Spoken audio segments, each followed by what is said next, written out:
What's good, YouTube? Welcome back. Thank you for clicking onto this reaction. I hope you're looking forward to it just as much as I am. If you haven't already, head over to the content creators page. That link is in the description box down below. If you haven't already and you're enjoying our content, you know what you need to do. You need to like, comment, subscribe, hit that notification bell, but we're going to jump straight into this one. Obviously, just for the YouTube video, we've got the first episode of X Credits Extra Histories series, Saladin, and we're going to be starting with Saladin and the First Crusade. Let's go. Sepphoris, July 2nd, 1187. The armies of the Crusader states march to war. Leading them are three nobles of the Christian kingdoms of the Middle East, founded during the First Crusade. Guy de Lusignan, King of Jerusalem, Raymond III, Count of Tripoli, and the Grand Master of the Knights Templar. Before them, they carry the true cross, a piece of wood from the crucifix Christ died on, secured in an ornate silver box. And they're on a rescue mission to relieve the besieged city of Tiberias. But they are not allies. In fact, until a few days ago, these men were divided over a bitter succession crisis. However, now they've put that aside to face a threat so great. They were involved in a succession crisis. Over what? Over what? What was they fighting over? No one kingdom can face it. The man who united the Muslim Middle East against them, Saladin. And they don't know it yet, but they're marching right into a trap. A trap at the horns of Hattin. Oh, so he wanted it to happen, did he? He actually wanted it to happen. That's interesting. The man who would unite the Islamic Middle East and battle the Crusader states was born in Tikrit in 1137. His personal name was Yusuf, with the honorific Saladin, meaning the righteous of the faith. A name Westerners would contract to Saladin, which we'll be using for this series for simplicity. But whatever you call him, young Saladin was born into a world politically defined by the Crusades. Now, if you've watched our series on the First Crusade, you might wonder how that uncoordinated trash... So why... So they just said that he was, Now, if you've watched our series on the First Crusade, you might wonder how that uncoordinated trash fire managed to be so successful. The answer is weakness. By happenstance, the First Crusade managed to strike the Islamic Middle East at a time of fragmentation and infighting, when the Turkish Seljuk Empire was losing control over satellite states and breaking into competing provinces that were unable to coordinate a response. After all, why let a united Muslim front get in the way of a good crusade? sorry, had to do it once. In that vacuum, the invading Franks were able to carve out a series of Crusader states, which became new wildcard players in Middle Eastern politics. Imagine how frustrating that would be.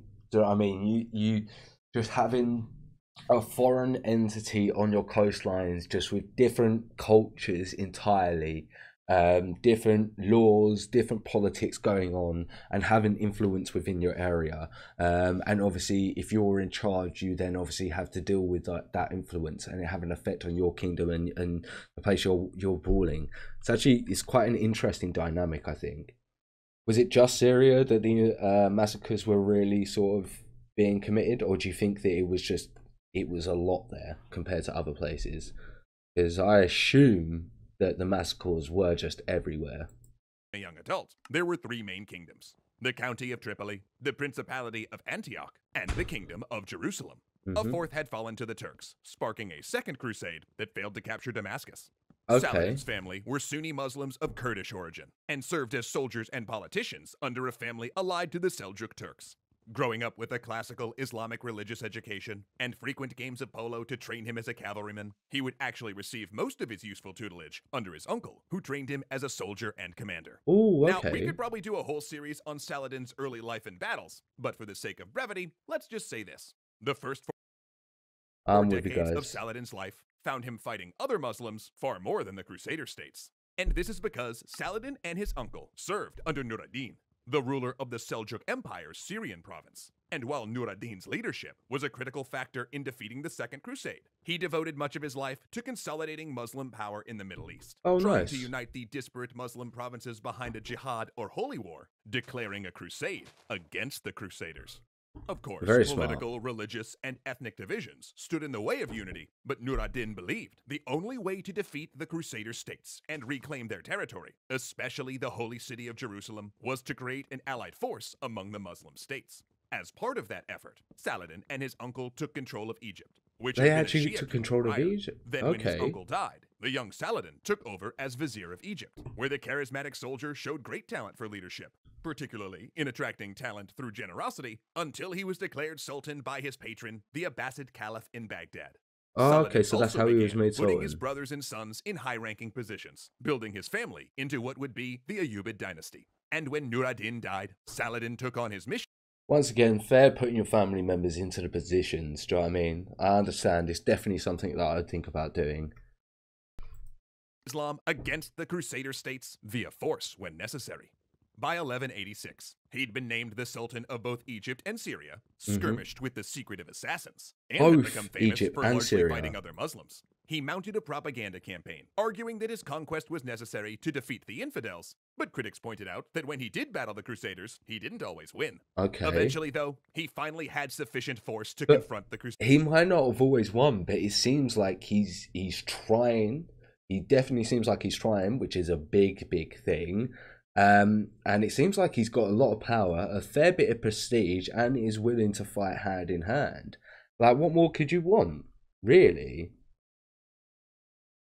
Crusader states. And it just so happened to be a good time to attack, because the most powerful of the Crusader states, the Kingdom of Jerusalem, was in a succession crisis. King Baldwin VI, a teenager with leprosy, had come to the throne in 1174.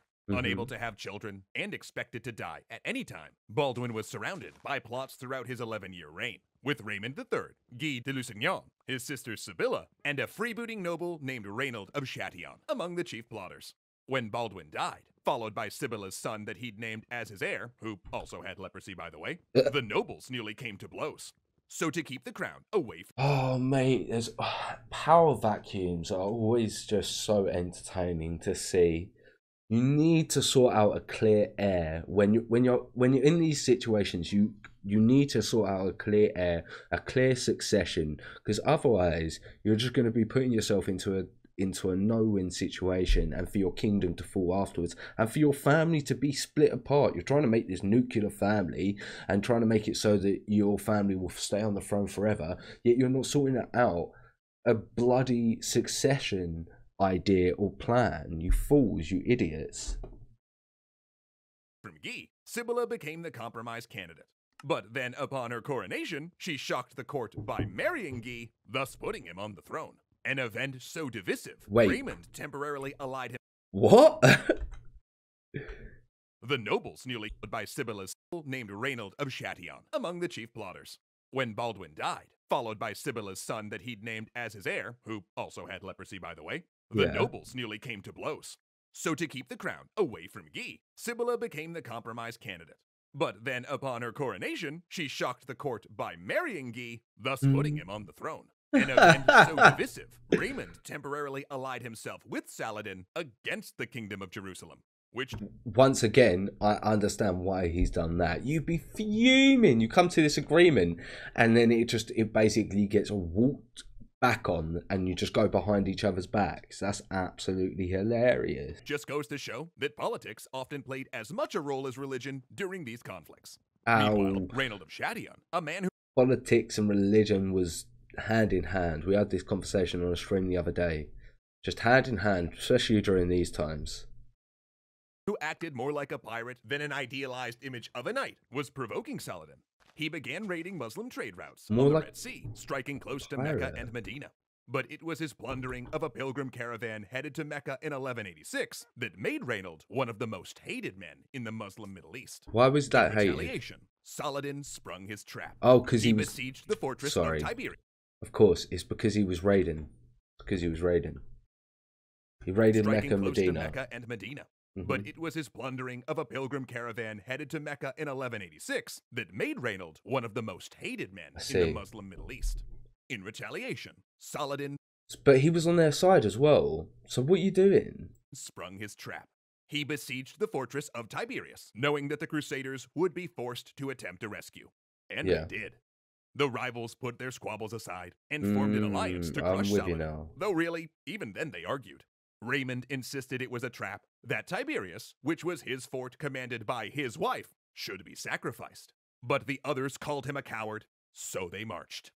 July 3rd, 1187. On we go. Oh, it is so hot. The Crusader forces, weighed down by armor, trudge toward Tiberias. Saladin, they find, has filled the wells along their route, and mounted archers keep ambushing them with volleys of arrows before slipping away.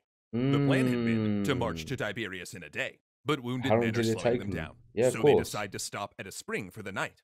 But Saladin got there first. Instead of attacking, however, the exhausted Crusader army stakes camp. Then, Saladin's troops surround the Crusaders, beating drums through the night to keep them awake, yelling that God is great, and lighting grass fires to blanket the encampment so they in can't. smoke. Meanwhile, Saladin has a supply chain of camels bringing his forces fresh water. And in an extra twist of the knife, they take skins of it up to the Crusader lines and dump it out in front of the exhausted, parched men. Oh, that's rubbing insult into the injury. You're not prepared to deal with the conditions of this area, so you have now got your men completely thirsty. We're surrounding you, not letting you sleep, and then we're taunting you with how much water that we have compared to you. Like, that's so much insult to injury. Oh my god.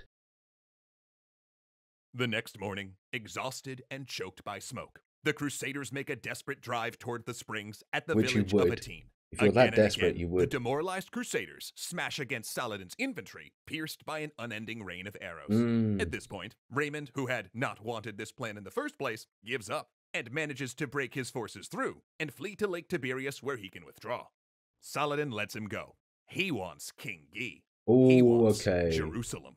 And with Raymond's forces, he wants the end goal. He's going for it straight away. Gone. This fight is unwinnable for the Crusaders. The sun beats down. Knights stumble into the Muslim lines, unarmed, begging to be killed. But Guy makes one last gamble. What's he going to do? He withdraws his forces to a ruined Iron-Age hill fort on a high plain.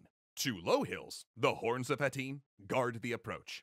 And when Saladin's army begins to press him, he calls on God and the True Cross for aid and orders a charge. If he can kill Saladin, he reasons, the Muslims will break. The assault takes Saladin off guard, directing his troops, his son by his side. It would he work. Suddenly sees Does the it work? Christians surging toward him in a downhill charge. The desperate attack buckles his infantry line, driving his front ranks back so the combat swirls mere feet from him. But Saladin advances, yelling encouragement to his troops. They throw the Christians back, only for the enemy to rally once more and crash the front line again. The combat nearly reaching Saladin, who by this point realized that he was the objective. I see. I see. He didn't realize. He didn't realize. Of course, you would. If you're the only one there, like, how are you not going to realize? Crusaders are sent scrambling back uphill.